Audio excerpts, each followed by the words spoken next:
ito nga po ang naging bunsod ng pagsasampa ng demanda dito kay dating House Speaker Martin Romualdez. O heto po ang balita ng News 5. Anomalya umano sa flood control project sa Novaliches. Isinampa ang kaso sa Quezon City Regional Trial Court. Inakusahan ng grupo sina Ko at Romualdez ng abuse of rights at unjust enrichment. Dawit din sa kaso si Quezon City Representative PM Vargas. Wala pang pahayag ang mga kinasuhan pero dati nang itinanggi ni Ko at Romualdez ang mga alegasyon ng katiwalian.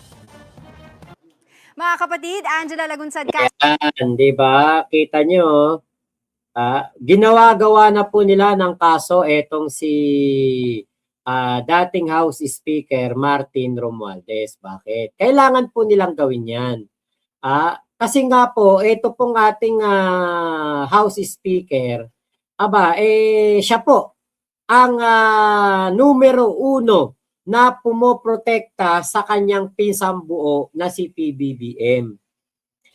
Maging malinaw at patas po sana tayo. Tama lang po na binanggit ni Secretary Vince Dizon ang mga rekomendasyon ng DPWH. Bahagi po talaga yan ng proseso. Wala pong issue doon. Tama lang po 'yun. Yung mga pahayag ni Secretary Vince Dizon para po mapalitaw po ang katotohanan at para po talagang mailabas po ang katotohanan dito po sa nangyayari ngayon sa korupsyon dito sa ating bansa. Walang problema doon kung sabihin po ni Secretary Vince Dizon sa kanyang year-end press conference na 87 individuals daw po ang kanyang pinakakasuhan ng administratibo at kriminal na kaso at kasama po diyan si dating House Speaker Martin Romualdez. Wala pong problema doon. Bakit? Kasi proseso po yan eh. Kailangan po nating sumunod sa proseso. Pero ang kinataas po ng kilay ng marami ay hindi ang sinabi niya, kung hindi ang hindi po niya binanggit. Ang mahalaga pong naiwan ay ito. Sa mga naunang opisyal na pagdinig, si dating DPWH Yusek Roberto Bernardo sa ilalim po ng panunumpa ay tahasang nagbanggit ng ilang personalidad sa Senado, kabilang si Chis Escudero at iba pang senador, kaugnay ng budget realignments at papel ng Bicameral Conference Committee.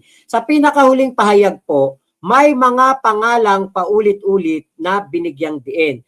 Pero ang ilang pangalan sa Senado na dating nabanggit ay sa record ay biglang wala.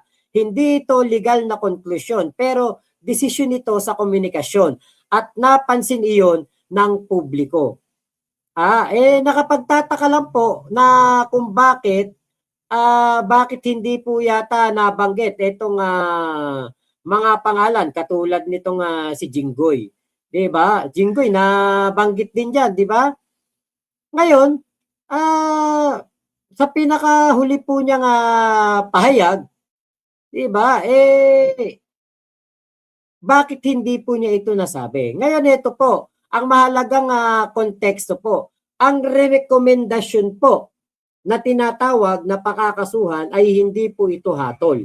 Wala pang desisyon ng Korte, Ombudsman o ICC na nagsasabing may sala po ang mga nirerekomendahan na kasuhan. Walang masamang finding ang ICI laban kay Martin Romualdez. Malaki po ang papel ng Bicameral Conference Committee kung saan may mahalagang papel ang mga senador. Sa pinanlaan niyo po ng budget, nasa record po ang lahat ng ito.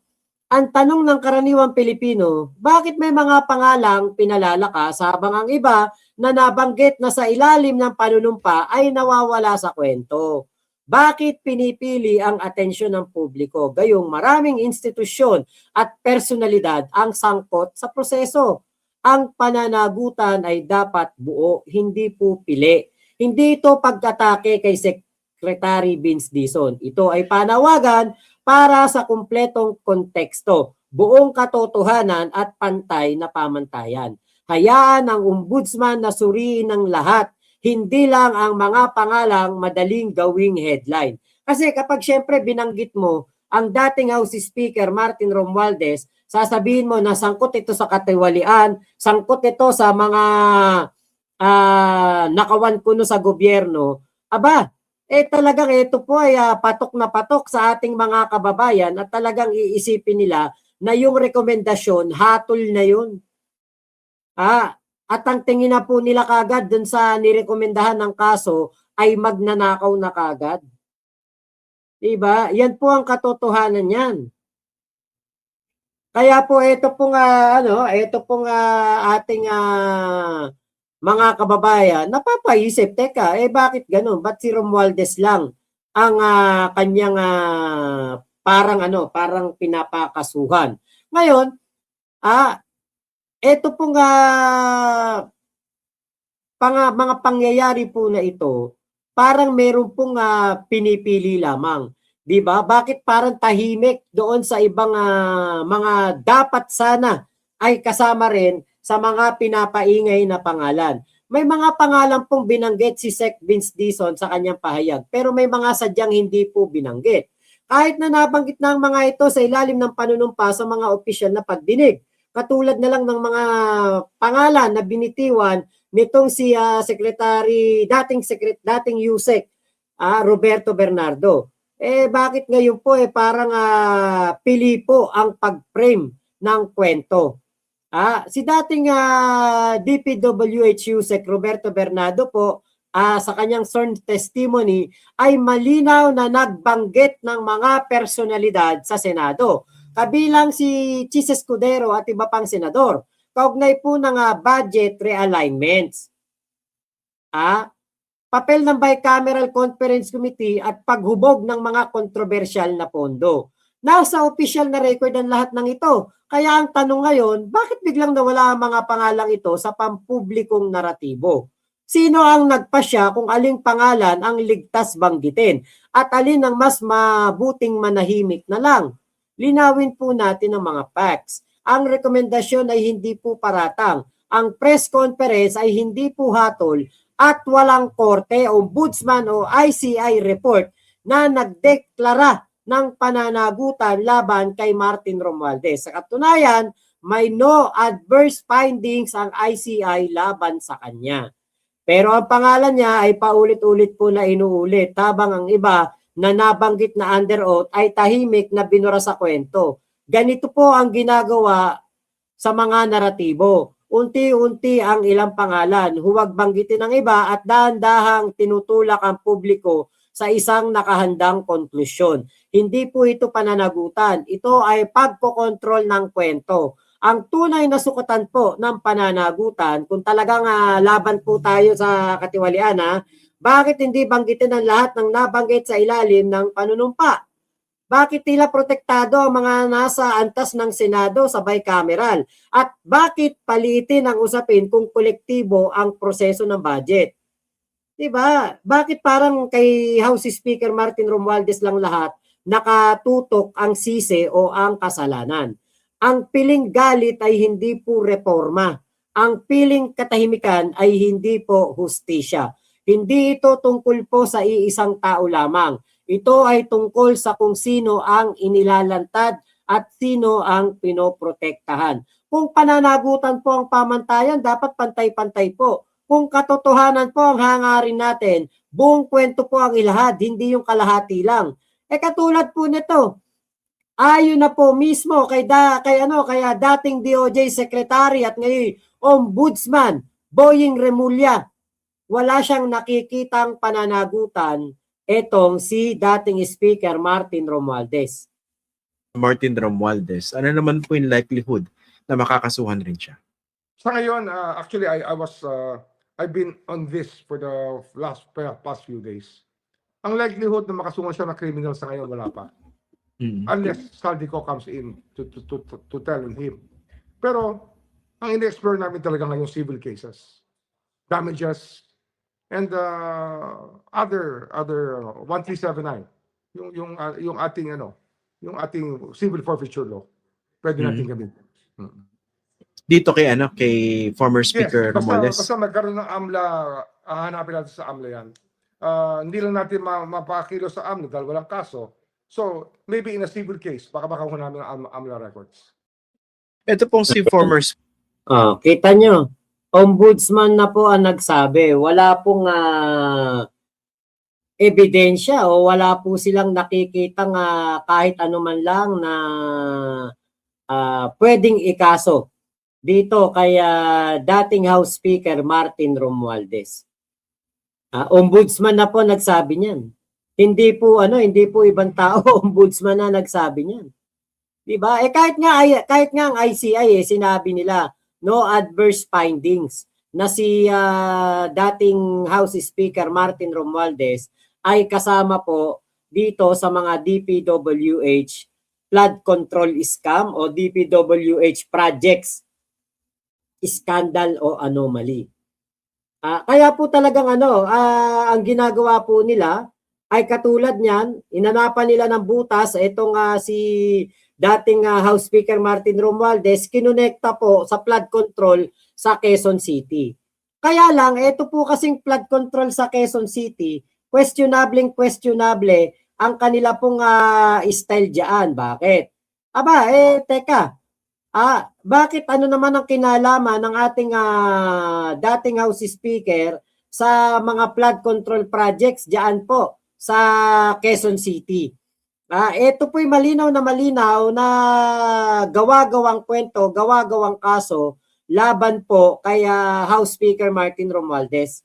Gusto lang po talaga nila na sirain etong ating House Speaker kasi nga po, teka, ang mga tao po na nasa likuran nitong mga pagkakaso na ito ay mga questionable. At meron po itong koneksyon dito kay Rose Nonolin, kay Mike Defensor, at dito po kay Small Girl, dito kay Gloria Macapagal Arroyo. Yan po ang katotohanan yan. Kaya nga po tayo napapaisip, teka, parang pilit naman yata yung ginawa po na pagkakaso dito kay dating speaker. Kasi po hindi po talaga ito kumbaga parang ang hirap po isipin na ang ating Speaker Martin Romualdez ay meron pong kinalaman diyan sa flood control sa Quezon City. Samantalang sinabi na nga po ng ICI na wala pong adverse findings na nakikita ang ICI para po sa pananagutan kay dating Speaker Martin Romualdez. Kasi kung meron po, talaga pong papapanagutin po yan ng ating ICI. Pero wala po wala pong maipakitang ebidensya laban po dito kay dating House Speaker Martin Romualdez. Bagkus, ito po yung nakita Have you natin. met si Mr. Michael Yang? Yes po. Business partner po. At parehas na Michael Yang na naging economic advisor ni President Duterte, tama po? Tama, Mr. Chair. Meron po ba kayong negosyo na Pogo? Mr. Chair, dati po. Dati po. Yes po.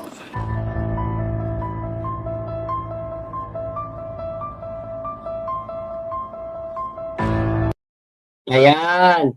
So itong si Rose Nonolin at si Mike Defensor ay magkaalyado po sa Quezon City. Ngayon, ito pong nag-interrogate kay Rose Nonolin, siya po, si PM Vargas, na kinasuhan din po sa Quezon City flood control projects. So ito po ay malinaw na paghihigante kay PM Vargas nitong si Rose Nonolin.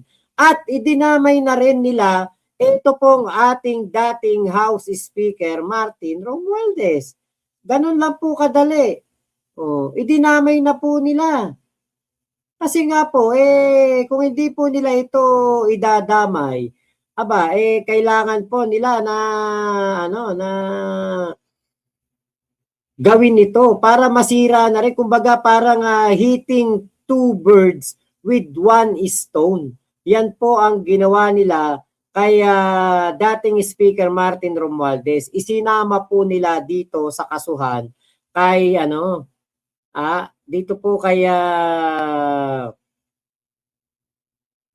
PM Vargas. Kaya nga po talagang eto ako sigurado ko mababasura lang to at wala pong mangyayari dito sa mga kaso na ito dahil nga po walang dating.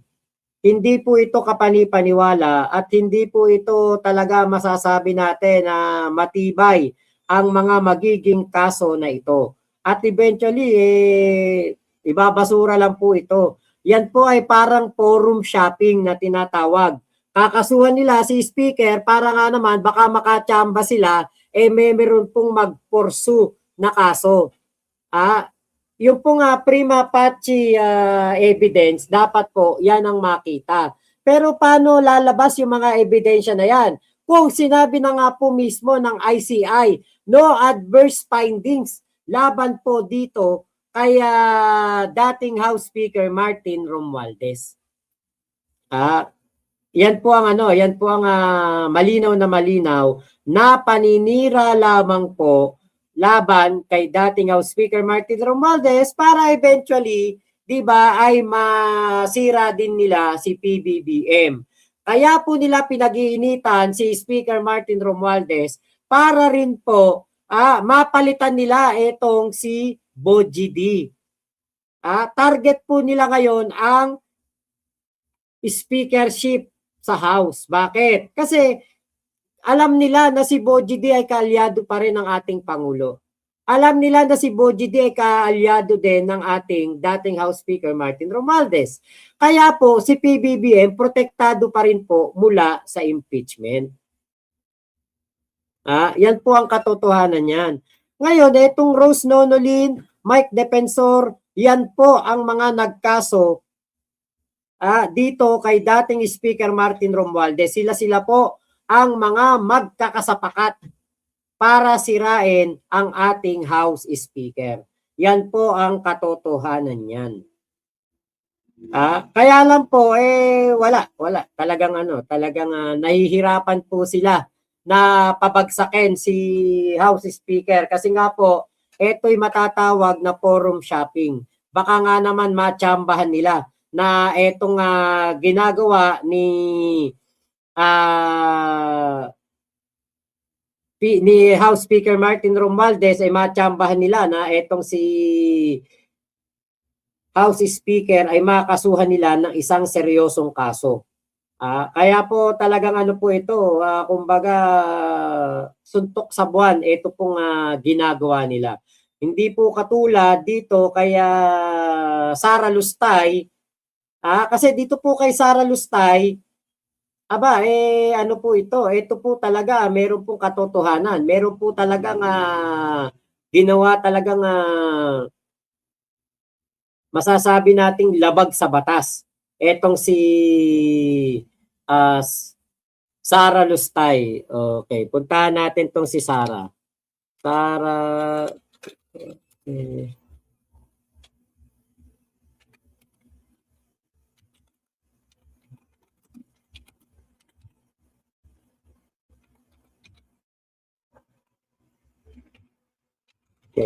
Ito, puntahan natin yung si Sara Duterte. Okay. Ayun, ito. Sa Reels tayo tumingin.